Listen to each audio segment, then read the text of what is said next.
Welcome to the Skeptic Zone, the podcast from Australia for science and reason.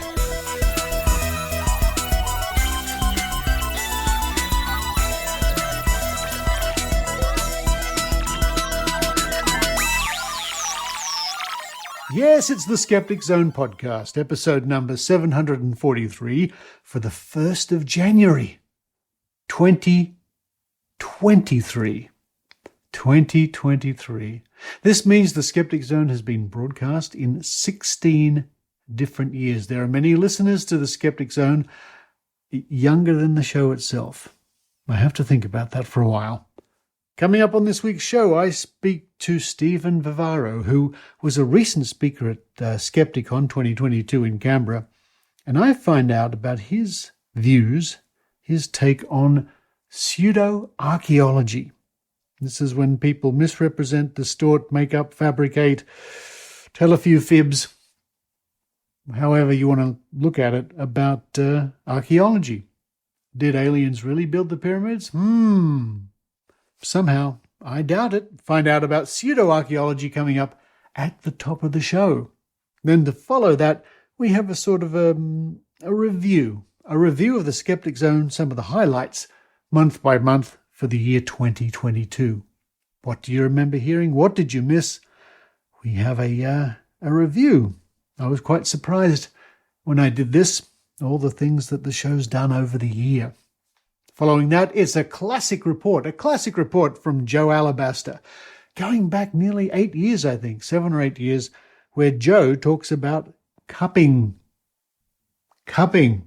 This is where you see giant round welts on people's back because they've gone somewhere and had cupping done to them. What's the use? What's the benefit? What's the harm? What's it all about? Find out with Jo Alabaster coming up.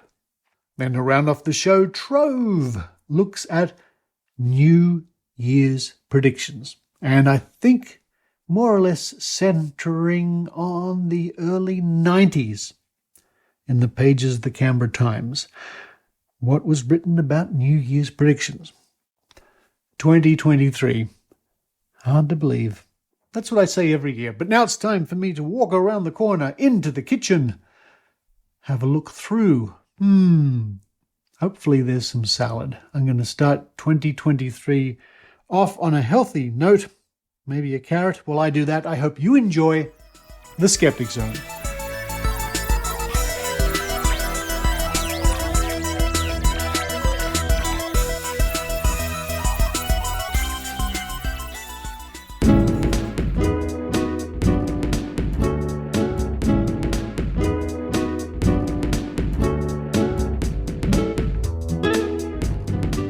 Well, folks, on last week's episode of the Skeptic Zone, you probably heard Dr. Eugenie Scott and I talking about Ancient Apocalypse, the crazy, bizarre Netflix documentary which postulates the idea that our ancestors, or ancestors of people in certain parts of the world, couldn't possibly have built the things they did thousands of years ago and must have been helped.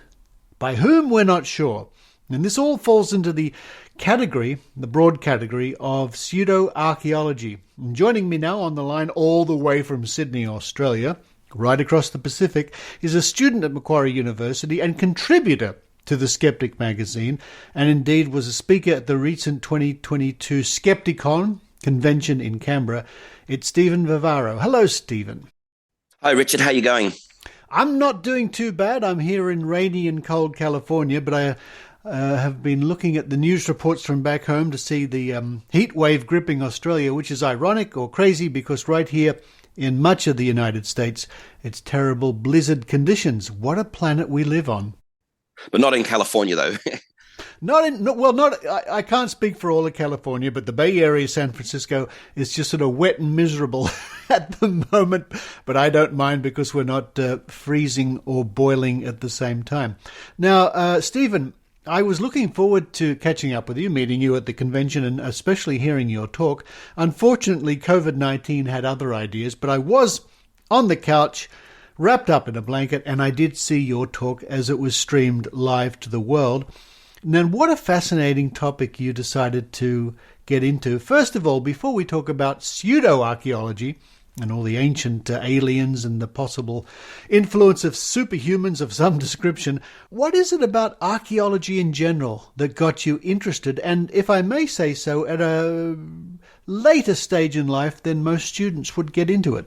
Like most people who return to university at a later age, I had an interest in archaeology and ancient history for many years, but obviously there are many different reasons why you might have to put off going back to university. Something I was always interested in, and as you probably, if you notice in my talk, like most people, and even when I was a teenager, and you can probably relate to this, I was a big fan of the show In Search Of. Now, hopefully you remember being Australian as well. It was called Great Mysteries of the World. I don't know if you're an avid viewer, but I used to watch it when I was a kid and even as a teenager. But even in my 20s, I found it quite captivating, this idea of, forbidden knowledge or alternative history, because like this idea that, you're onto something that's hidden and not many other people know about. And I think that's the allure of conspiracy theories and fringe theories and pseudoscience in general. And that's why, like most people don't have ill intentions. Most people have a genuine interest in the past, in history and archaeology and science in general.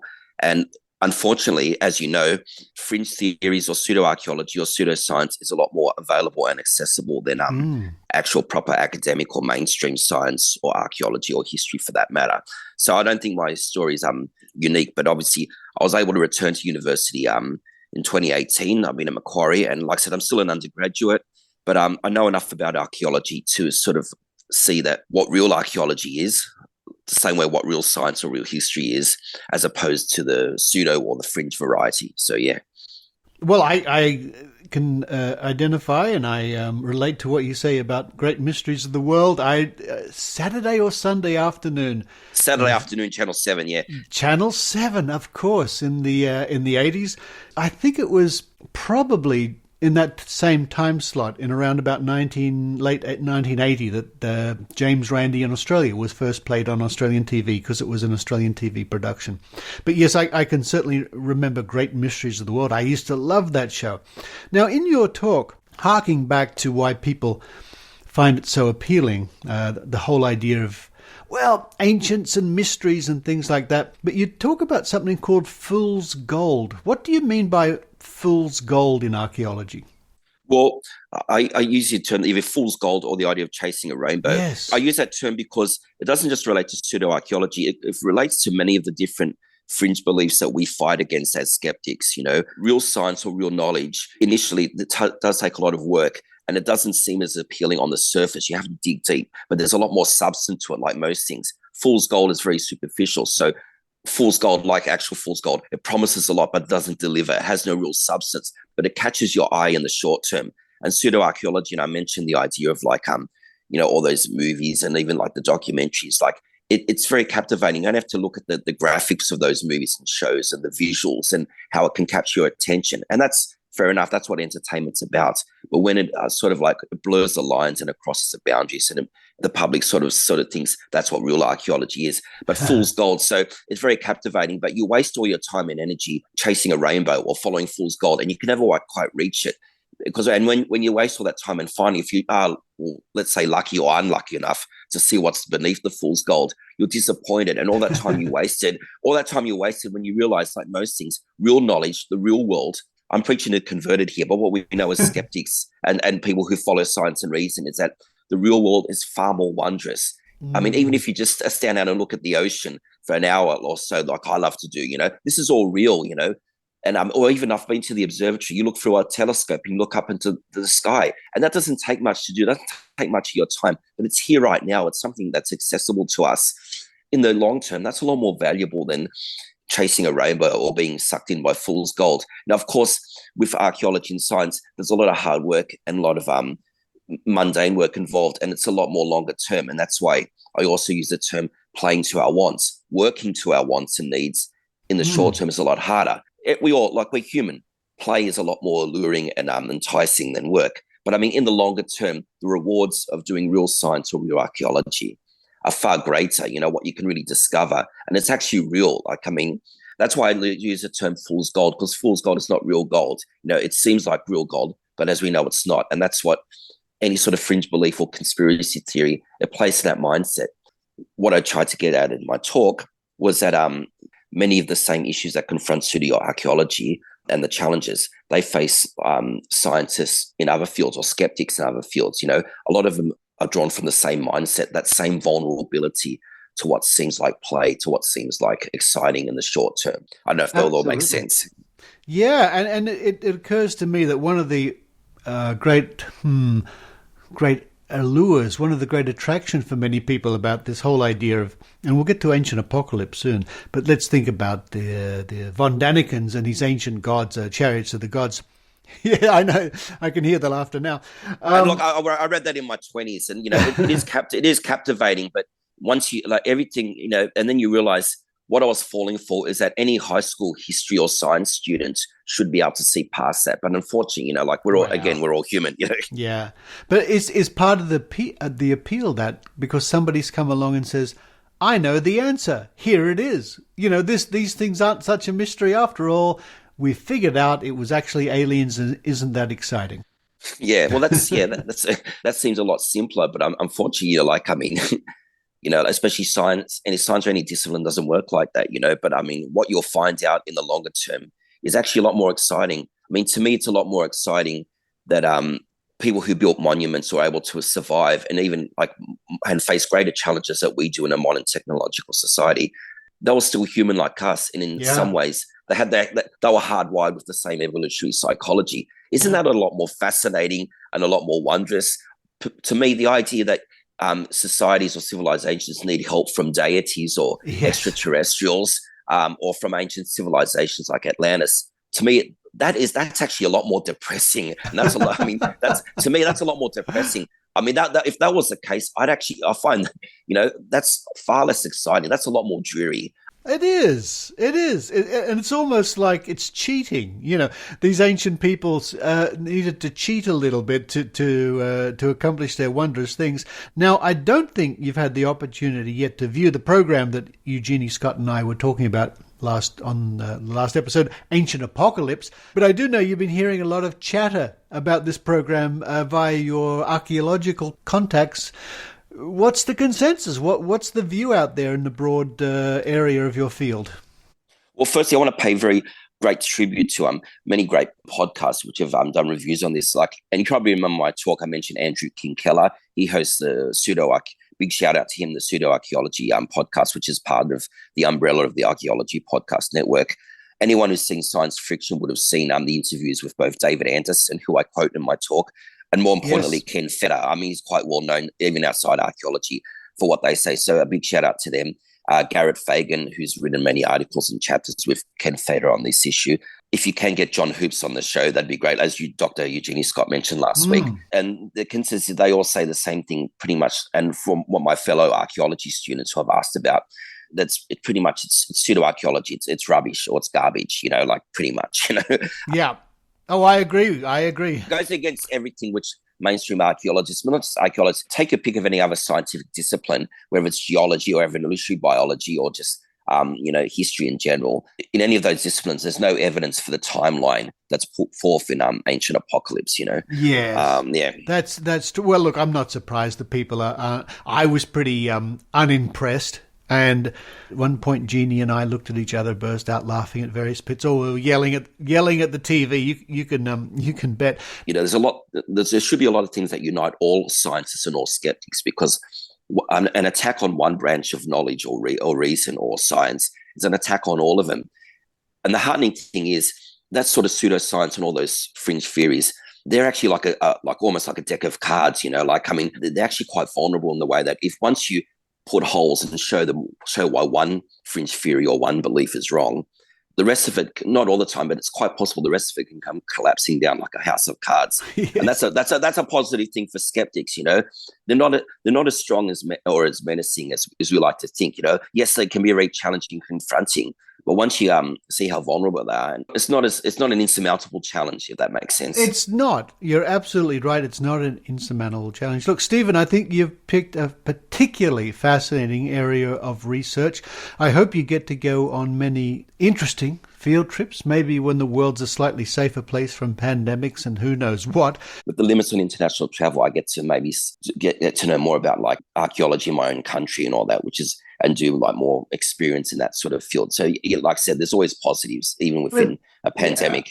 It's true. And if there's not, we make them positive. And I note that you were on a very recent episode of the ESP podcast with our good friends from that particular show. I'm just really grateful that Andrush was able to interview me and also found time for me on his show. And so that was a very new experience for me, but I'm very appreciative and grateful for the fact that you found time to interview me. So a really big thank you for that, Richard. Oh, well, thank you for taking the time out to be on the show. Folks, I encourage you to do some research into the ancient the pseudo archaeology, as Stephen calls it, and I think that's a good name.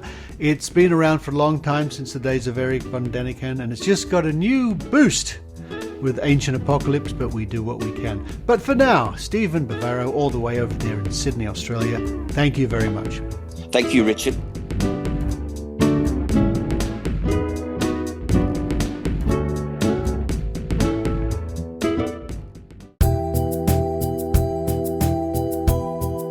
Hi, this is Rob Palmer. I'm a member of the Guerrilla Skeptics and Wikipedia team, GSOW, and I'm a columnist for the Skeptical Inquirer, where I write as the well-known skeptic.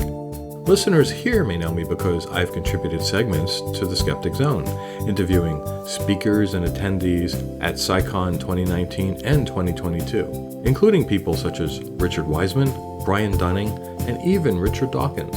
You can find those interviews and all my other skeptical work at linktr.ee/thewellknownskeptic. Let me tell you that if I hadn't discovered this podcast, I would not have been involved in organized skepticism at all.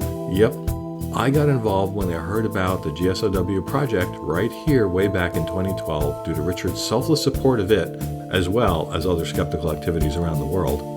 So, besides giving back to the Zone by contributing occasional segments for the show, I support the podcast success with monthly micropayments, and I'm asking you to consider doing the same.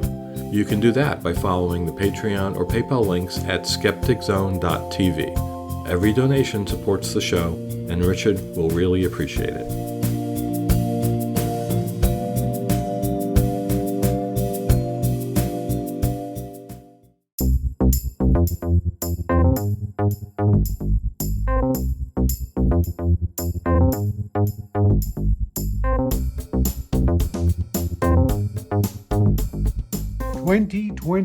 Hard to believe that this means the Skeptic Zone podcast has been broadcast in 16 different years, starting in 2008.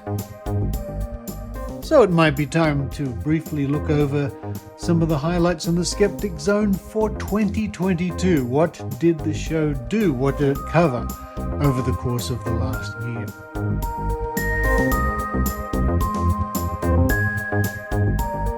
Let's have a look at January. The first show had a segment on fired for getting a vaccination. A woman in Australia has been sacked from a wellness clinic for the terrible crime of getting a COVID-19 vaccination. Also in that month, we had a trivia, Sydney Skeptics in the Pub trivia, which was read by Adrian Hill and I. 30 tricky trivia questions. If you'd like to visit that episode, if you haven't heard it and try your luck, that's episode number 692. Also in January, we covered Facebook and foot pads. Foot pads, these quack devices or this quack modality where you wrap your feet up, and the claim is that these pads will draw the toxins out of your body through the soles of your feet. We also had an interview with my friend Pontus Berkman from Sweden from the ESP podcast, and an author, Craig Good. And we talked about his book, Relax and Enjoy Your Food. Highlights in February. You can count on Adrian with Adrian Hill, where Adrian looked at the mystical meanings of the number 7. Also, I read a report I wrote for the Skeptic Magazine about promises of the future, called Any Day Now, I Promise. This is where especially religious cults will say, any day now, the Messiah is returning. Or UFO believers will say, any day now, the government will admit that UFOs are here, along those sort of lines. Also in February, we covered the nurses' protest in Sydney and another story about UFOs. And as I glance over the notes from February, there's the Ukrainian flag, which gives you a very stark reminder of what's been happening in that part of the world over the past year. In March, we celebrated the 700th episode of the Skeptic Zone, and Adrian Hill did a report about the number 700. We covered another story concerning celebrity chef and Bent Spoon winner Pete Evans. Also, I interviewed Arjun Nidigadu about his webpage Vulture Watch. We had the story about Meta being sued by Australian watchdog over scam ads. Facebook owner Meta is being sued by the Australian competition watchdog for publishing scam ads for crypto on its platform. April, we covered the story about the Australian Vaccination Risks Network losing yet again in the courts. I spoke to an instructor from the Department of Physics and Astronomy at Mississippi State University, Bob Swanson, about his critical thinking videos. Brian Dunning was interviewed to tell us about his production Science Friction.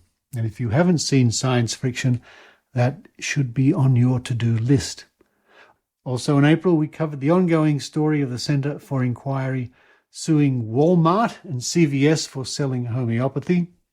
In May, Maynard interviewed author George Ivanov about his book, The Supernatural Survival Guide. Adrian Hill with a report about her riding shotgun alongside Susan Gerbeck as they toured the United States. And again, later on that month, Adrian Hill and Susan visit Explore and More Museum in Buffalo. We also had the story about UFOs invade the US Congress. What? I might have to listen to that again. And also that month we brought you an interview with my friend Dr. Siobhan O'Sullivan and her continuing battle against cancer and her thoughts on euthanasia. In June, we went once more to the Festival of Mind, Body, Spirit, or Mind, Body, Wallet, where I was joined by Daryl Cahoon. Susan Gerbeck told us about Haunted Las Vegas. Brian Dunning on Bigfoot, Science Fiction, and more. A visit to Skeptoid headquarters. And also a story about irrational beliefs in Australia. In July, a live interview with members of the Bay Area Skeptics, which was very pleasant indeed. Susan Gerbeck told us about the Great Jerry Andrus Project. Sadly, also in July, we learnt about the death of my dear friend and mentor, Jim Wilshire, who continues to be the Skeptic Zone's official voiceover man. Much missed, Jim. We also interviewed Melanie Trisick-King about her recent report in the Skeptic Magazine, and to round off that month, a longer tribute to Jim Wilshire. In August, Ben Bradford told us about America the Fearful. Yet another book by Ben Bradford. We interviewed another author, John Guy. Maynard's spooky action took us to the Family Science Day in Parramatta, and we looked at astrology on TikTok. Now, don't forget, these are simply some of the stories we brought you every month on the Skeptic Zone. There are many more, of course.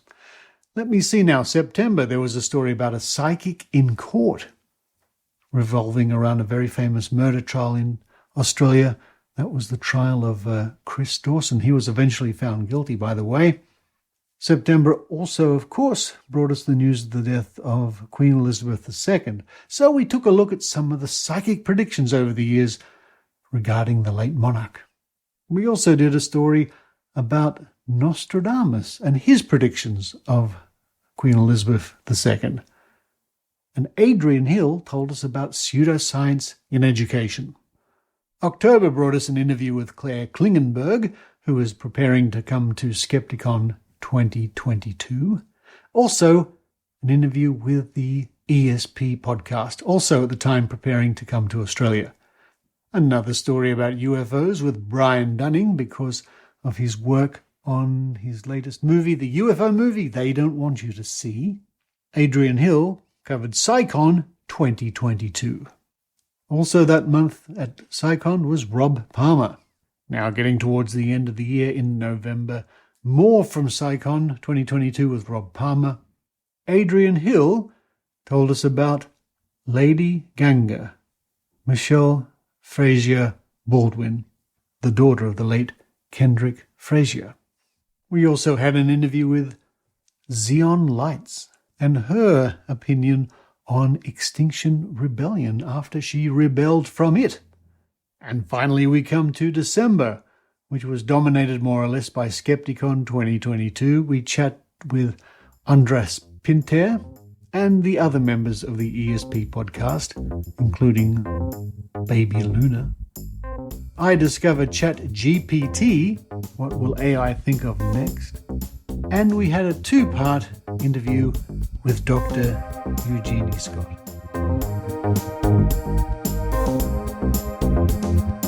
So there you are, just some of the highlights from the Skeptic Zone podcast for the year 2022.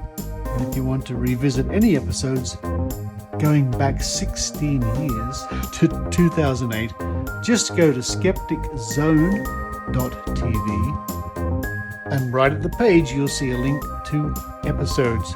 Click on that, then click on the year of your choice, and well, like Trove, you never know what you might find.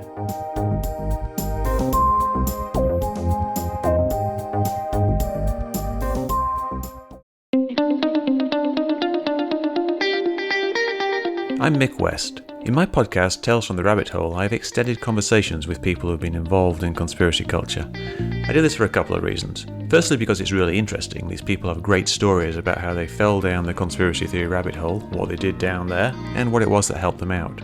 Sometimes I also talk to people who investigate conspiracy theories, and they have equally fascinating stories from the other side. Secondly, I want to understand how best to prevent the spread of conspiracy theories and misinformation, which is an increasing problem in a time when alternative media is exploding. The best way to do this is to communicate effectively with the people involved, and the best way to do that is with a nice long chat. So check it out, Tales from the Rabbit Hole, tftrh.com.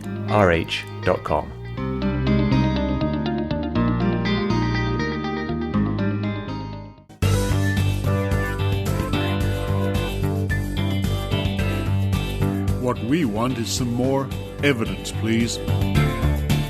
Here's Jo Alabaster. Hello, this is Jo Alabaster.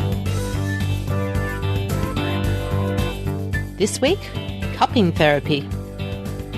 An alternative health practice, cupping therapy, is the placement of cups made of plastic, glass or silicone, or more traditionally, horn, earthenware or bamboo, on the skin, often on the back or neck, sometimes elsewhere, including the face. Using suction, skin is drawn into the cup.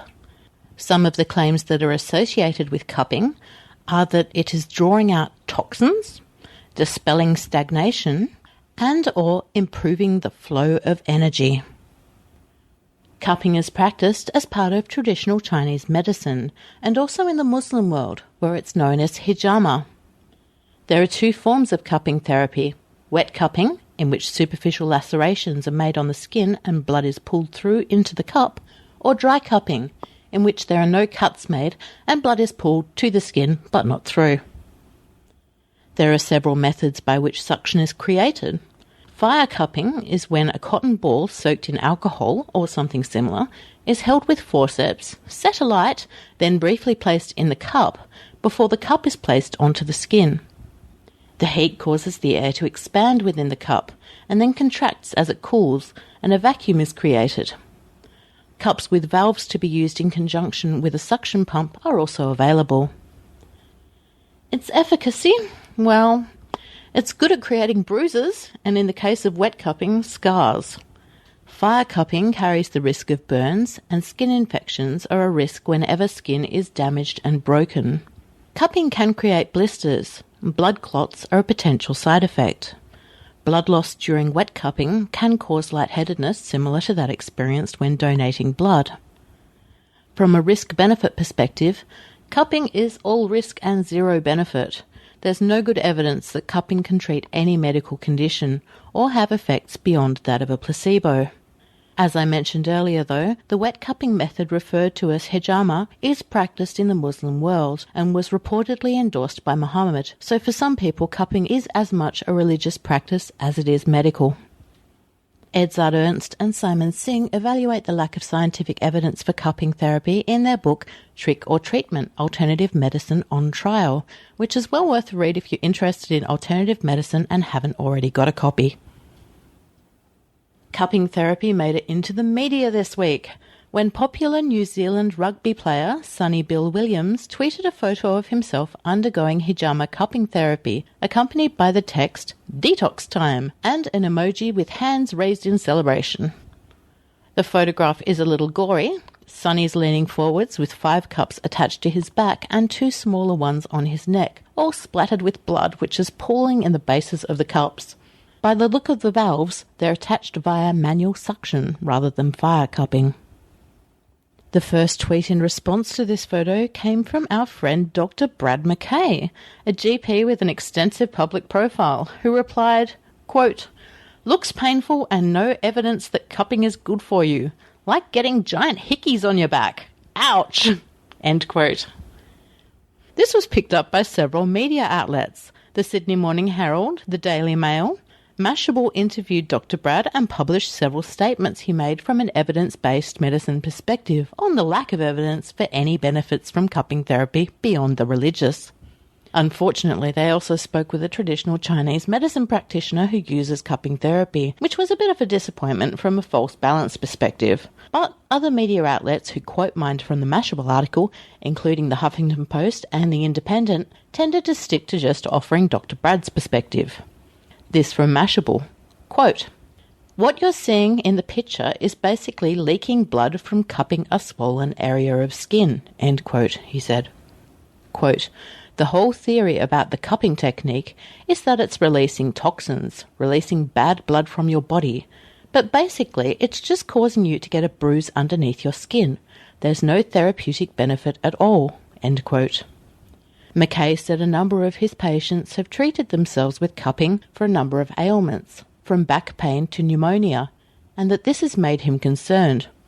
Quote, "Even if you're just using the normal cupping technique, it can rub against the skin and cause a significant abrasion, permanent scarring, and can even cause infections if you're breaking down the skin barrier," end quote. So there we have it. Some good information on an alternative therapy making it into international news, thanks to a couple of tweets. Sometimes it's really worth politely speaking up on social media, even if you don't change the mind of the person you're responding to. Others may see what you've said. For more evidence, please keep listening to the Skeptic Zone.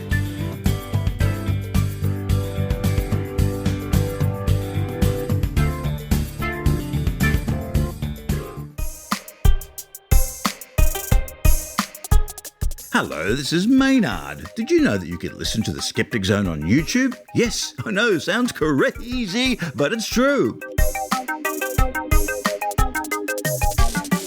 Also, you can hear 40 logical fallacies with Michelle Bickersma and funny sketches with Richard Saunders and a host of other skeptics. Just click on the YouTube links on the homepage at skepticzone.tv.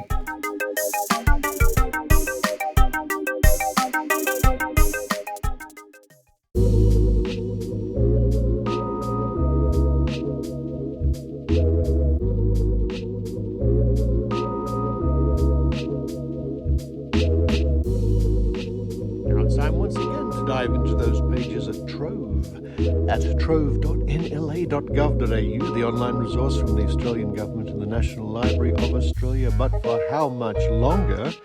If you heard last week's episode, there is concern about this service being available through next year and beyond.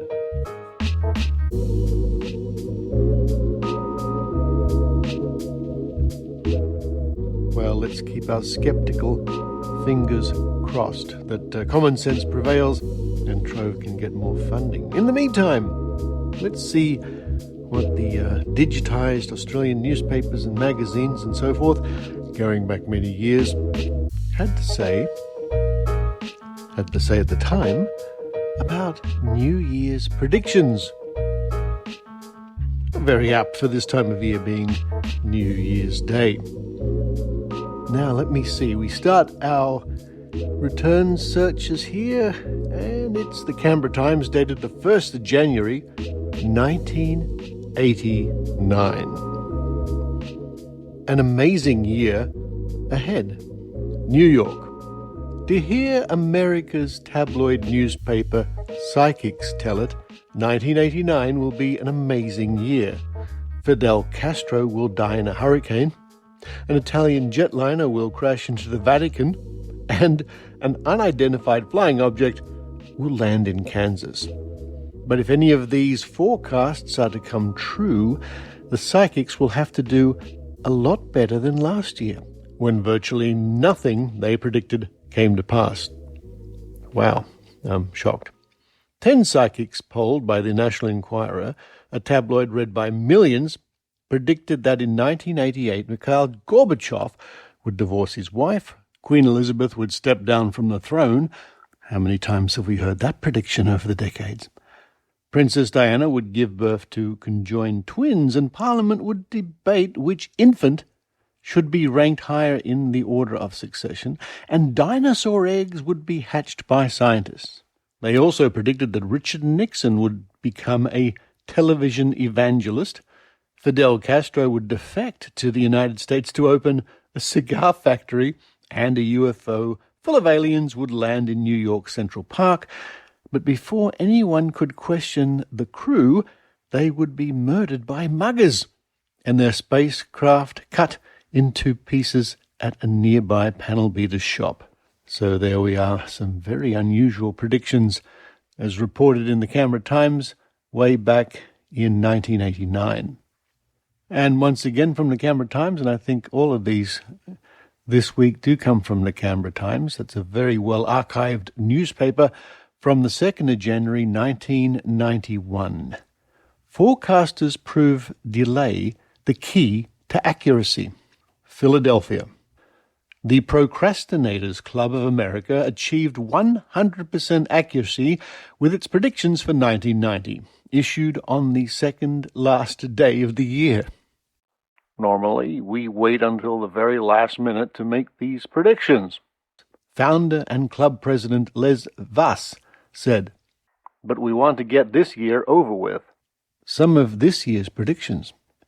A non-singing, lip-syncing singing group named Millie will mourn the loss of its beloved Grammy Award. A TV star will grab more than attention while singing the U.S. national anthem. Liz Taylor will parlay 1 cent into many dollars. Elvis will be seen again. A trumped-up fortune will crumble as Donald ducks. That's interesting. A reference to Donald Trump way back in 1991. East Germany and West Germany will become just plain Germany. The same system worked for New Year's resolutions.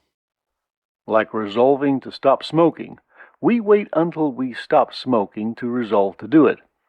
We've never broken our resolutions that way, and we don't have any guilt about it. The club was established in 1956 by employees at Philadelphia's advertising agency. Mr. Vass said it had 8,500 members and another 500,000 potential members who haven't gotten around to joining. People who don't procrastinate, he said, were anti-crastinators. These people are literally rushing through life. He said, as a result, they do everything a little sooner. They leave this world a little sooner. Then we refer to them as the late so-and-so. It's ironic. Associated Press. And again from the Canberra Times in 1991 on the 2nd of January. 'Twas a bad year for psychics. Crankston, Rhode Island. Remember 1990? It was supposed to be the year Fidel Castro became a television evangelist. Dog biscuits were going to cure baldness, and a tidal wave was going to flood New York City. Who said these things would happen? Psychics, the people who say they can find missing persons, identify criminals, and discover your secrets. This year, as in years past, a check of the predictions for 1990 reveals that psychics actually have an uncanny knack for being wrong. Few of the predictions are credible to start with, and many are meant just for laughs. The psychics, for example, said that in 1990 Mikhail Gorbachev would buy a holiday home in California and Pope John Paul II would make a hit record album of Beatles songs titled John Paul Sings, John and Paul, and George and Ringo. Over the years, psychic predictions tend to take on familiar themes. In 1990, for example, a cure for the common cold was supposed to have been found in squid ink, and a chemical created in the manufacture of dog biscuits was supposed to cure baldness. Psychics often forecast drastic career changes for people. In 1989, for example, the psychics said Zsa Zsa Gabor would become a follower of the Hare Krishna sect. Not only was 1990 supposed to be the year Cuban President Fidel Castro became a television evangelist, Playboy publisher Hugh Hefner was supposed to become a born-again Christian, and black American television hostess Oprah Winfrey was supposed to marry heavyweight boxer Mike Tyson. By now, Jacqueline Onassis should have tied the knot with rock star John Bon Jovi. Among other forecasts that failed to come true during 1990, women would start wearing scales, fins, and fake gills as a fashion fad. Senator Edward Kennedy would have a mental breakdown and become convinced he was JFK. Barbara Bush's hair would suddenly turn red, and a mysterious virus would be blamed. Scientists would discover that the AIDS virus came to Earth from the 1969 moon landing. People would take holidays in redecorated Trident submarines. Oil spilled on Alaska's coastline would spark hideous mutations in the local wildlife, and the National Guard would have to fight to keep tourists away from the two-headed sea lions and man-sized salmon. And that's from Reuters. And finally, we get to the Canberra Times again on the 1st of January 1993 by Norman Abjorenson, and his column seems to be called 06 or 06 for some reason. Psychics didn't fare so well in 1992. Maybe this year? Tabloid psychics are busy dispersing their predictions for 1993. So how did they fare in 1992? Not too good. Two of the best known in the United States, Judy Heavenly and Jean Dixon, both picked President George Bush to be re-elected.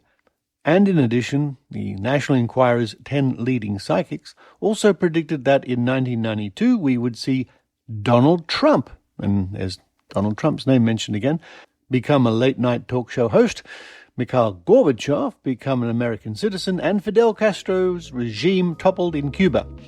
What's ahead for 1993?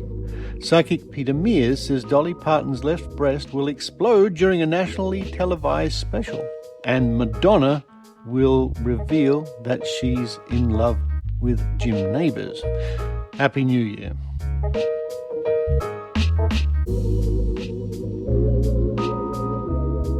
So there we are, some of the interesting returns when we do a search for New Year's predictions through the years at the Trove Archives. You too can have a look at the Trove Archives and see what New Year's predictions or other information you discover when you look at Trove at trove.nla.gov.au, because you'll never know what you might find.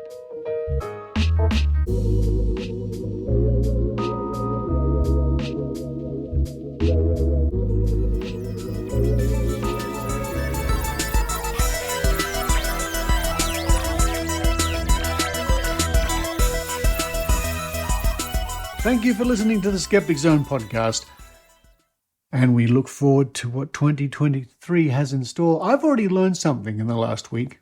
I have. I try to learn something every week. But I've learnt there's something called a thrip.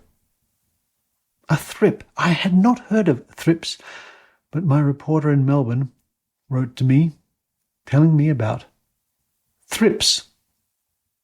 I'm not going to tell you what they are. You're going to have to look it up. Thrip, Thrips. What do you think they are? Maybe I should give you a multiple choice. Thrips. Is this a rare skin condition brought on by heat? I've got the thrips, doctor. Here's some cream. Thank you. Is it an old-fashioned Australian coin no longer in use? How much is that? That'll be 6 thrips, please. Thank you. Possibly it's a little insect that sort of annoys you in its thousands. Oh no, here come the thrips. Maybe it's that. Or could it be a nice Australian flower? I won first prize for my mixed arrangement of thrips. What do you think it is? Some of you will know, undoubtedly. I didn't know until recently. There we are, starting 2023 off with a curious conundrum. Thank you to all those people who have supported the Skeptic Zone through 2022 and many years before that, of course. And I hope you can continue to support the Skeptic Zone for many years to come at skepticzone.tv through your generous Patreon or PayPal donations. The link is right there. Thank you to all my reporters throughout the year, sending me lots of reports. It's like the people who contribute financially to the show. Without the reporters, also there would be no show. I think they really are the icing on the cake. Thank you. But for this week, no matter where you are listening to us from around the world, this is Richard Saunders signing off from the Bay Area, San Francisco. You've been listening to the Skeptic Zone Podcast. Please visit our website at www.skepticzone.tv for show notes, contacts, and to access the back catalogue of episodes going back to 2008.